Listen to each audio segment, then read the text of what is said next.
यदा यदा हि धर्मस्य ग्लानिर्भवति भारत अभ्युत्थानम् अधर्मस्य तदात्मानं सृजाम्यहम्।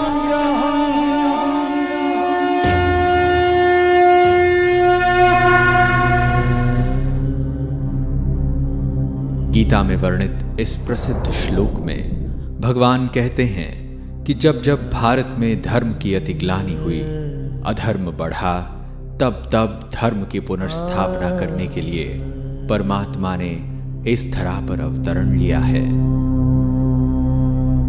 आज अधर्म अपनी चरम सीमा पर पहुंच गया है और पाप का घड़ा भर चुका है, और यह कहना बिल्कुल भी अतिशयोक्ति नहीं होगी कि वर्तमान समय हम घोर कलयुग से गुजर रहे हैं,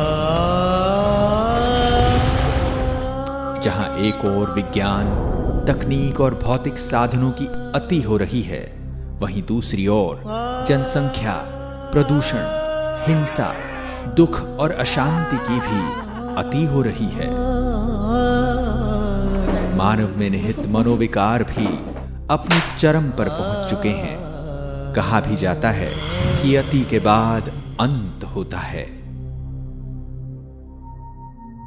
हम आज एक ऐसे ही युग परिवर्तन काल से गुजर रहे हैं जब हम एक महापरिवर्तन के साक्षी होने जा रहे हैं, और इस महापरिवर्तन की शुरुआत तब हुई जब स्वयं सर्वशक्तिवान परमात्मा परम धाम से इस साकार मनुष्य लोक में अवतरित हुए। हजारों वर्षों से मानव जिस ईश्वर को पुकार रहा था, जिसके एक दर्शन पाने के लिए अनेकों आत्मघाती प्रयास कर रहा था, वह हम सभी आत्माओं के प्यारे परमपिता सिंध के हैदराबाद में दादा लेखराज के तन में सन 1936 में अवतरित हुए।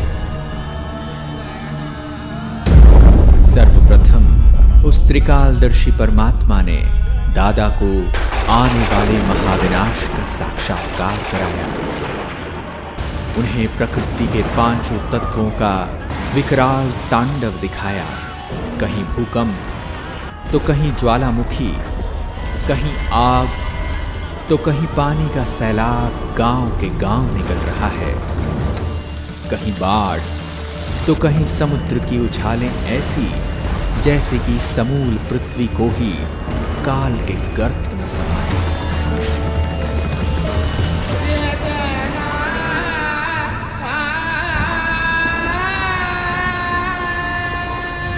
साथ ही उन्हें कत्लेआम का मंजर भी दिखा, जहां सारे विश्व के महायुद्ध में विध्वंसकारी हथियारों द्वारा नरसंहार दिखा,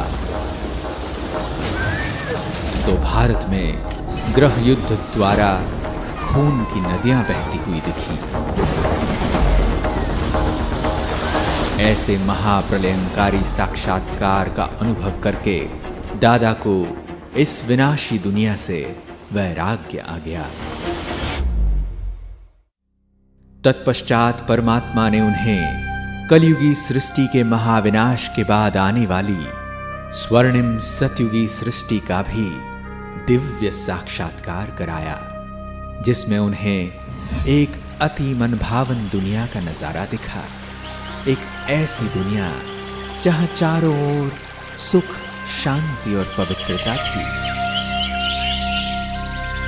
एक ओर जहां प्रकृति अपने संपूर्ण सतोप्रधान स्वरूप में थी, वहीं सभी मानव भी सर्वगुण संपन्न देवता स्वरूप में विचरण कर रहे थे।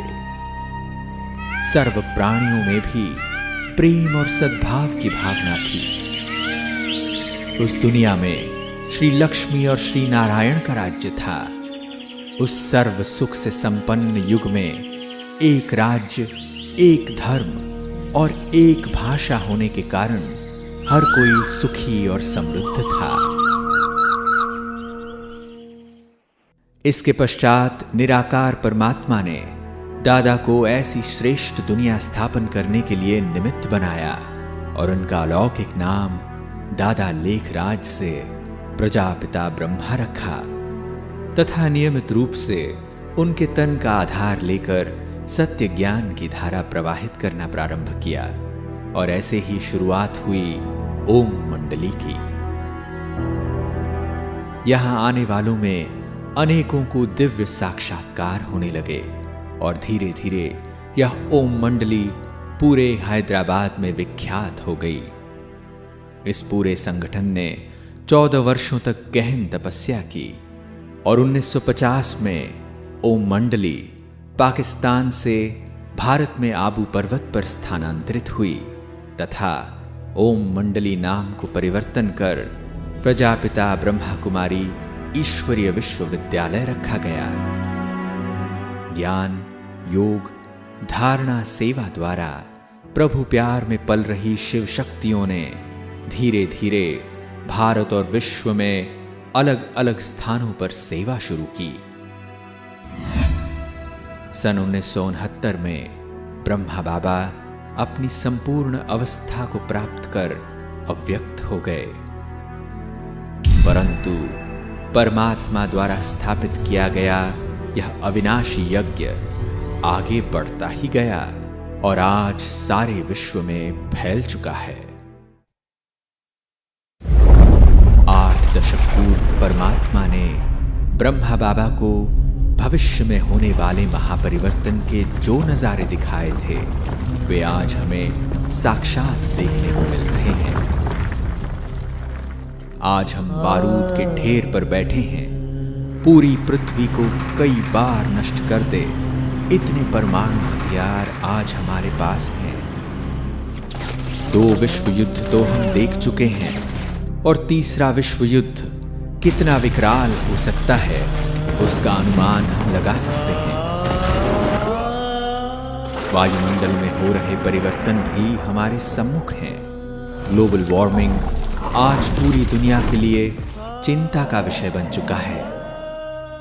अनेकों पीस कॉन्फ्रेंसेस और क्लाइमेट चेंज कॉन्फ्रेंसेस होने के बावजूद भी कोई भी इस विकट परिस्थिति को नियंत्रित नहीं कर पा रहा है। न चाहते हुए भी हम अपने विनाश का स्वयं ही आह्वान कर रहे हैं। समय बहुत तीव्र गति से आगे जा रहा है। आवश्यकता है कि हम सभी इस महापरिवर्तन काल को पहचानें। हमारा उद्देश्य आपको महाविनाश की बात से डराने का नहीं, अपितु उस विनाश के बाद आने वाली नई स्वर्णिम सतयुगी दुनिया के बारे में बताना है।